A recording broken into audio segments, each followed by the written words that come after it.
મિત્રો, લાખો રૂપિયાનો પાક બચાવવો હોય તો સૌથી પહેલાં ખેતરની સુરક્ષા જરૂરી છે। તો મિત્રો, આજે અમે અમારા ખેતરમાં ફેન્સિંગ કરી રહ્યા છીએ। ફેન્સિંગ કરવા માટે સૌથી પહેલાં તો ખાડા કરવાના હોય છે, જે અત્યારે કરી રહ્યા છીએ। નમસ્કાર મિત્રો, હું છું BM રજસરા અને સૌથી પહેલાં તો તમારું બધાનું સ્વાગત છે આપણા એક નવા વિડીયોમાં। પાકમાં મહેનત તો દરેક ખેડૂત કરે છે, પરંતુ પાકને પશુથી અને ભૂંડથી બચાવવા માટે એટલો જ જરૂરી છે, એટલે અમે આજે અમારા ખેતરમાં ફેન્સિંગ કરી રહ્યા છીએ। અને ફેન્સિંગ કરવા માટે સૌથી પહેલાં તો ખાડા કરી રહ્યા છીએ અને ત્યાર પછી ખાડા કરી અને આ લાકડી લગાવવાની છે અહીંયા કણે, અને ત્યાર પછી સારું એવું ઝટકા મશીન પણ મૂકવાના છીએ।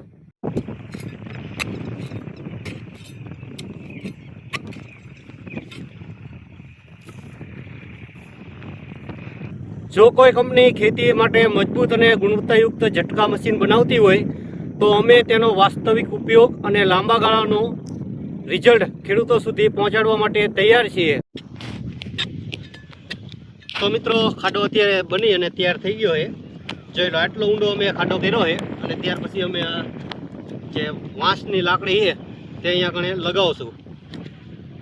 તેઓ થોડી પહેલાં ધૂળ નાખી દઈશું આવી રીતના, અને ત્યાર પછી આ કોષની મદદથી લગાવી દઈશું।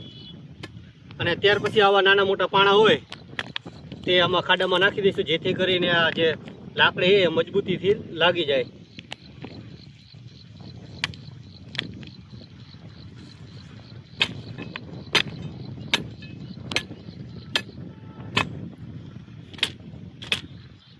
તો મિત્રો, આ બાજુ મગફળી વાવી છે અને સામે કપાસ છે, તો તેના રક્ષણ માટે અમે આ લગાવી ઝટકા લગાવવાનું છે। તો કોઈ સારી કંપનીનો અમે કઈ કંપનીનો લગાવી ઝટકો તે પણ અમે તમને જણાવશું। તો આજના વિડીયોમાં તો અમે ખાલી અત્યારે જે આ લાકડી ખૂંપવાનું છે આખા ખેતરમાં એ જ કામ કરવાના છીએ। તો આ છેલ્લો ખાંભો છે, ત્યાર પછી આપણે આખા ખેતરમાં લગાવી દીધા છે। આમાં લગાવી દીધા છે, ચારે દિશામાં આવી રીતના થોડા થોડા અંતરે લગાવી દીધા છે। અને આ બાજુ મગફળી વાવી છે અને આ બાજુ કપાસ વાવ્યો છે। તો જ્યાં આપણે મગફળી વાવી છે એની ચારે બાજુ અમે આ ખાંભા લગાવ્યા છે। કપાસમાં તો જરૂર છે નહીં મિત્રો, આવી રીતના બધે જ ખાંભા લગાવી દીધા છે ચારે દિશામાં ખેતરની। અને આ બાજુ છે મગફળી અને આ બાજુ કપાસ વાવ્યો છે। તો અહીંયા કણે પાણી ભરી અને ઉગાડવાની છે।